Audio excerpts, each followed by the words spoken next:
Good evening, you're watching AWANI Tonight with me, Farhana Sheikh. Prime Minister Dato Sri Anwar Ibrahim has urged the Economy Ministry to prioritise 10 key projects in Negeri Sembilan, focusing on flood mitigation and healthcare development. He also emphasises the urgent need for the construction of Tuanku Jaafar Hospital 2 in Seremban and instructed the Chief Secretary to present the proposal to the Cabinet next week for fast-track approval during a special development meeting.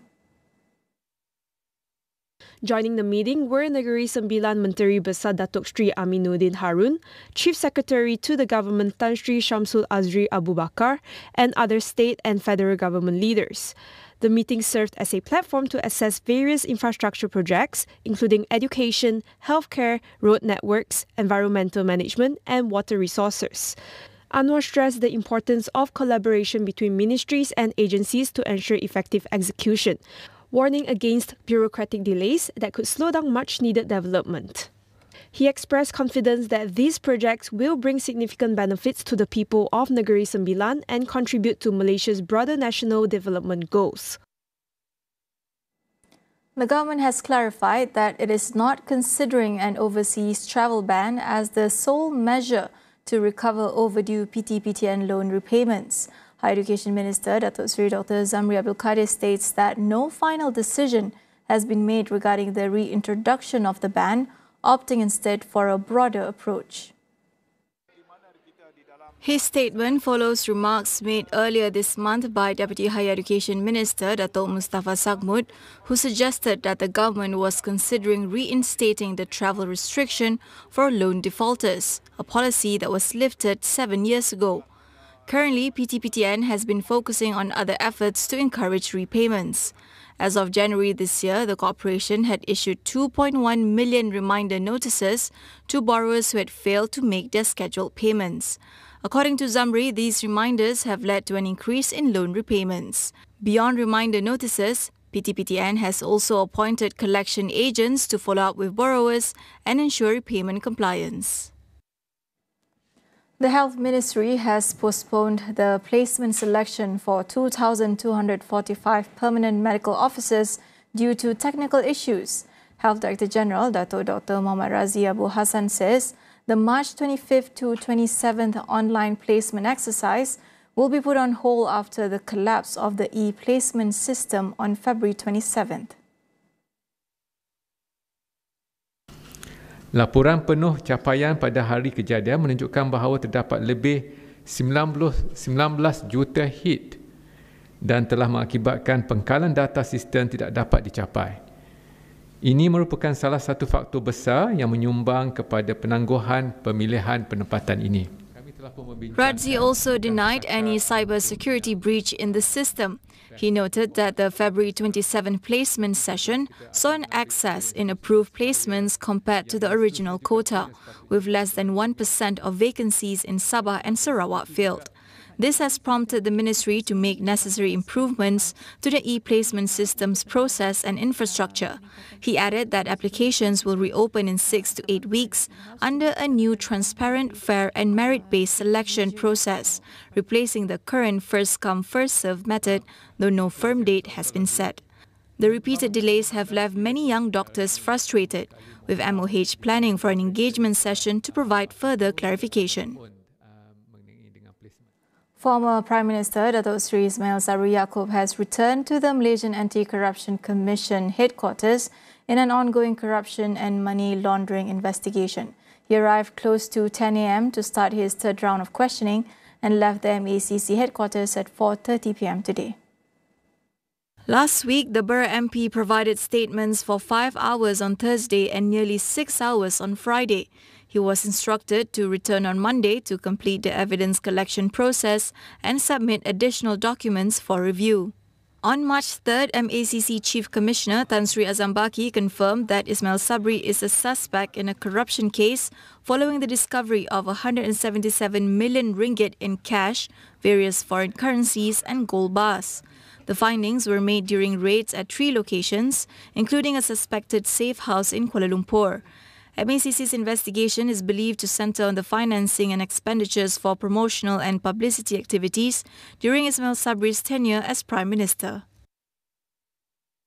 In other news, 8 humanitarian workers from the Malaysian Islamic Organizations Consultative Council, MAPIM, have been killed in an Israeli airstrike in Beit Lahia, northern Gaza on Saturday. The volunteers, all Palestinians, were setting up tents to shelter families displaced by the ongoing conflict when the attack occurred at about 1:30 p.m. local time. In a statement, MAPIM chief activist Datuk Sani Arabi condemned the attack, calling it a cruel and inhumane war crime. He stressed that the attacks are a blatant violation of international law and the Geneva Conventions, which protect civilians in conflict zones. Sani urged the international community to take immediate action to stop the violence and ensure justice for the victims and their families. The agency is also urging Malaysians to hold Kunut Nazilah, a special prayer for the safety of those in Gaza. MAPIM is a Malaysia-based NGO focused on humanitarian aid and relief efforts. To date, it has set up some 1,000 tents to house refugees displaced by continuous airstrikes in Gaza. We'll go for a quick break. Don't go anywhere.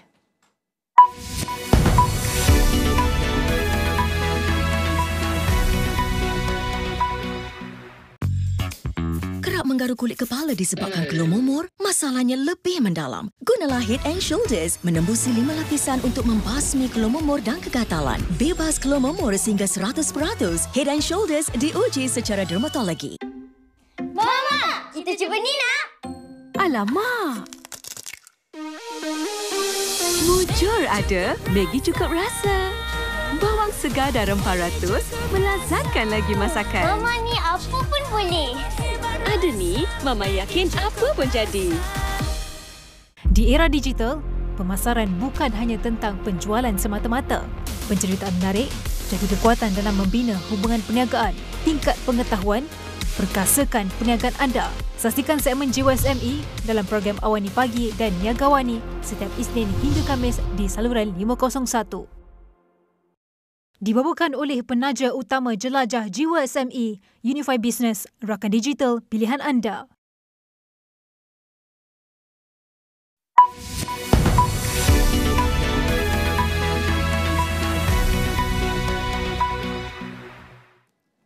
Welcome back. US President Donald Trump says he has no intention of creating exemptions on steel and aluminium tariffs. Other than that, he mentions that reciprocal and sectoral tariffs will be imposed on April 2nd. As markets and consumers react to tariffs, do you have any inclination to create exceptions or to ease up on any? About what? To create exceptions to the steel and aluminum tariffs. No, I have no intention of it, no. No. Is this your April 2nd is a liberating day for our country. We're going to be getting back some of the wealth that very, very foolish presidents gave away because they had no clue what they were doing. And April 2nd, I would have made it April 1st, but you know what April 1st is, April Fool's Day. I figured, I don't like doing it, but I made it April 2nd. But it's a liberation day for our country because we're going to be getting back a lot of the wealth that we so foolishly gave up to other countries, including friend and foe. Yeah.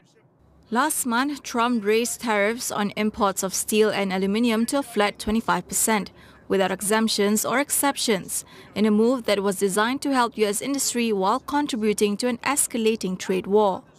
Speaking to reporters on Air Force One just before midnight on Sunday, Trump said reciprocal duties on U.S. trading partners would come alongside auto duties. Trump has said previously that he would impose reciprocal tariffs on U.S. friends and foes alike at the beginning of April. Conditions demanded by Russia to agree to a ceasefire in the war in Ukraine show that Moscow does not really want peace. This is according to European Union Foreign Policy Chief Kaja Kallas. Well, those conditions that they have presented, it shows that they don't really want peace, because they are presenting as conditions all their ultimate goals that they want to achieve from the war. We require from Ukraine a conditional position when we see so many conditions from Putin's side. And we see the real intent, and there is no place for peace in Putin's imperialist plan. That is obvious, and these actions show more than the words for themselves. In other news, dozens of Filipino human rights activists marched near the presidential palace in Manila to urge the government to rejoin the International Criminal Court (ICC) following former President Rodrigo Duterte's trial in The Hague.